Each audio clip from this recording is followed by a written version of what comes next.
Are you ready to pray, classmates? Yes, we are. Let us pray.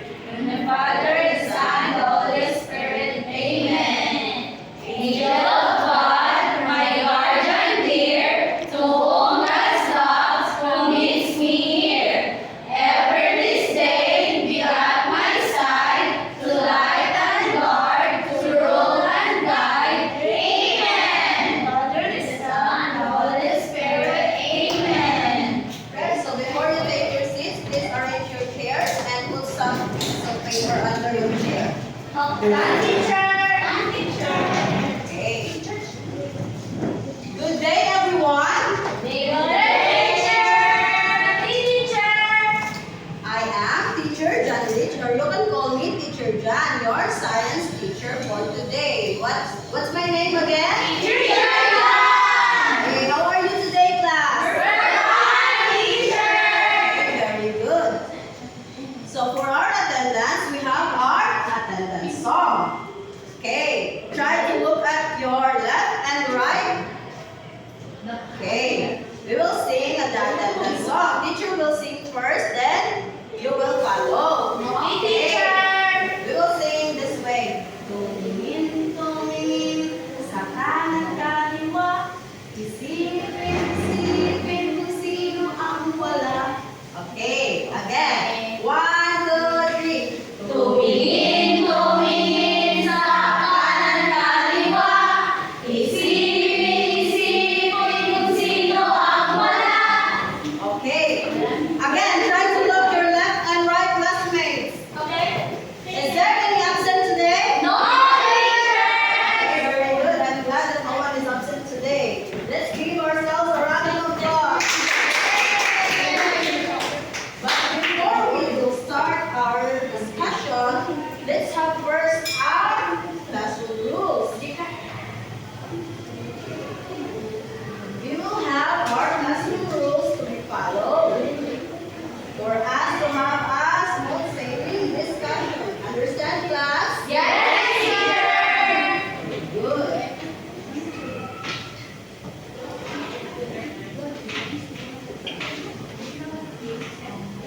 Okay. For our classroom rules, our rule number 1 is okay. Why do we need to listen carefully to teacher? Very good. For our rule number 2, I want everyone to raise their hands if they have questions or answers, so I can recognize you easily. Understand? Last is do your best at classwork. So now we have a group game. The title of this group game is Sound Wave Charade. So I will divide the class into 2 groups. This will be the group 1 and this will be the group 2. Yes.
idea what the sound waves, class? Yes, teacher. May I have an idea? Okay, Chavez, please stand. Yes, teacher. I want to ask for help from me. Teacher, sounds wave baby because there are sounds where you can hear. Is it right, El? Yes. Yes. We can hear ears. Shoot by ears. Shoot by ears. Sound waves are mechanical waves that travel from medium like air, water, or solids and are produced by vibration. Okay. So, ang sound daw, di ba, pag magkwanta, pag mag-vibrate ang isang kabutang, Yes, mag-create ba ng sound? Okay, if I stop the chair, Yes, did the sound travel through water? Yes. Okay, read again what the sound waves. Sound waves are mechanical waves that travel from medium like air, water, or solids and are produced by vibration. Okay, very good. If I tap the drum, example, this will be a jingling or a drum. If I tap this, did I create sound? Okay, very good. Did you know, class, that there are 5 characteristics of sound waves?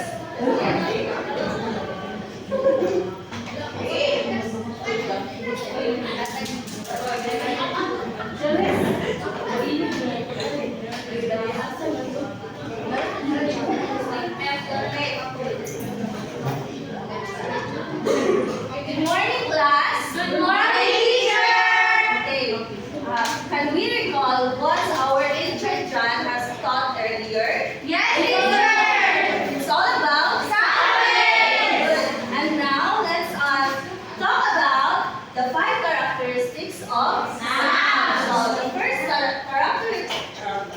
characteristic is okay.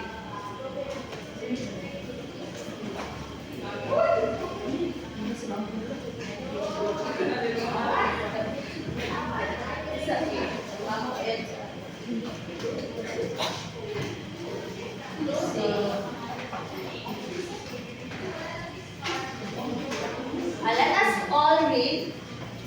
Wave. Wavelength. A wavelength is a distance between a particle wave of energy such as light or sound and any similar part. Okay, this is the example of a wavelength. Woo! Okay.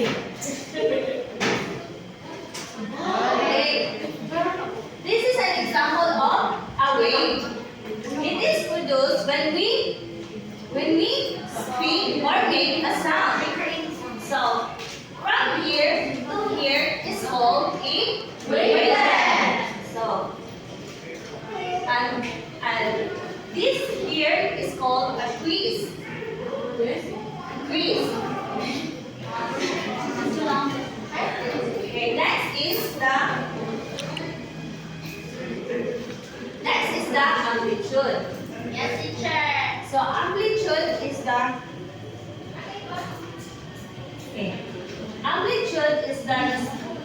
maximum displacement of the point on a vibrating body wave from its equilibrium position.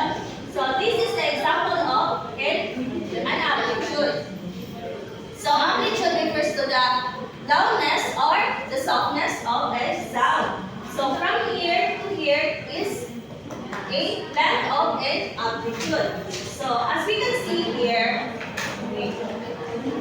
if this is a soft sound, the amplitude is smaller. But here, this is the example of a loud sound. The amplitude is much higher. Very good. So again, amplitude refers to the loudness and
the pitch of the sound.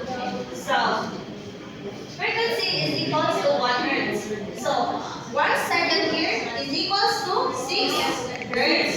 1 second here is equals to 3 hertz. Okay. Next is the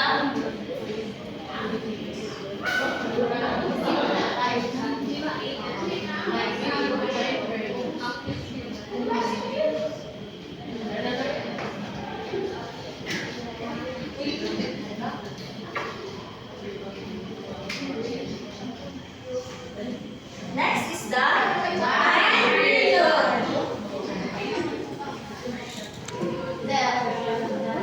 Okay, 1, 2, 3, go. The time period is the duration order of time. Okay. As we can see here, a time in a higher frequency wave is much shorter than a low frequency wave. Kaya naman, because a high frequency wave is agpas. Agpas niya, ang iyang pitch is higher. Agpas. And then, the low frequency wave is lower. Oh, lower. And then, next is the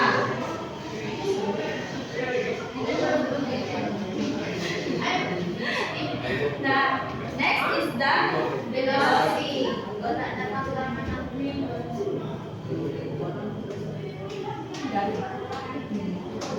Next is the velocity. The velocity, also known as the speed of sound, is the rate at which sound wave travel through a medium. So did you remember what teacher Jan said about where the sound travel? Yes, yes. Medium. So there's 3 types of medium. What is it? Okay, let us have an example. So, mechanical waves. So these are medium where the vibration travels. So here, no motion or the vacuum place like outer space. So there's no molecule in the outer space. So that is why the sound does not travel there. Next is the gas or the air.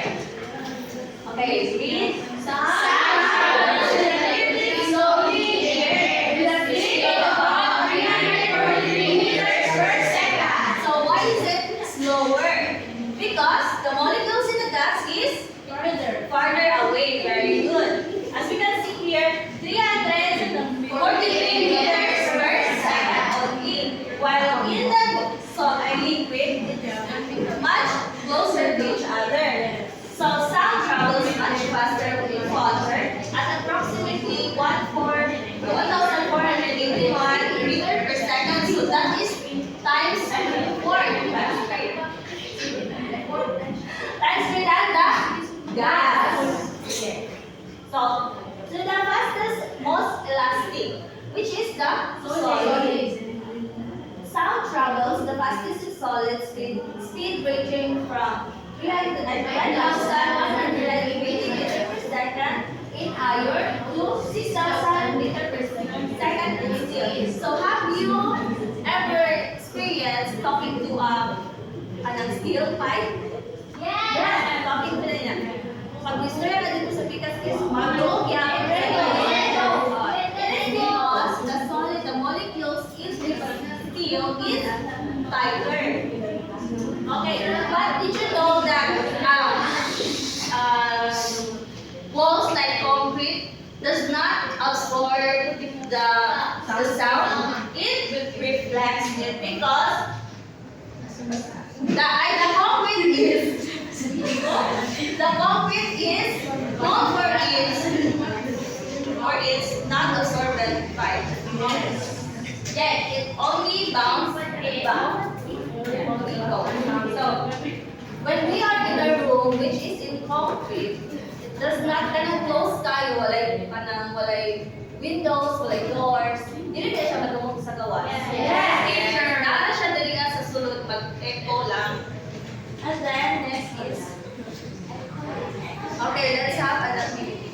Okay, teacher, you need to answer.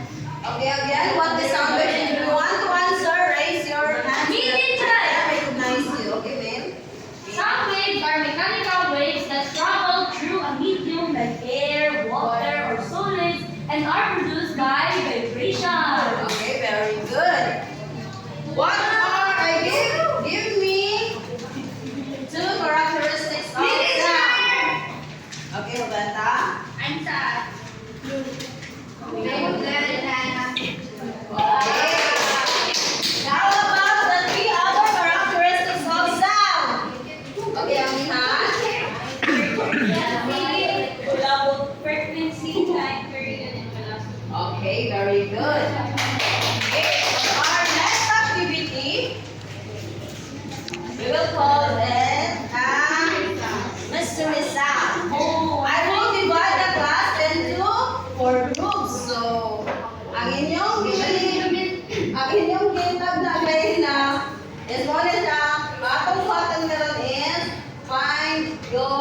Okay.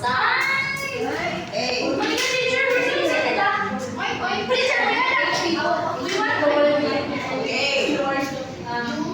This is the group 1, this is the group 2, group 3, and group 4. Each group will, I need 2 representatives each group. Group 1. Muscle man. Okay, ambil na to bata. Group 2. Okay, jam. Jam na tiyaga. Jam na tiyaga. For group 3.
Teacher, where's the prize now?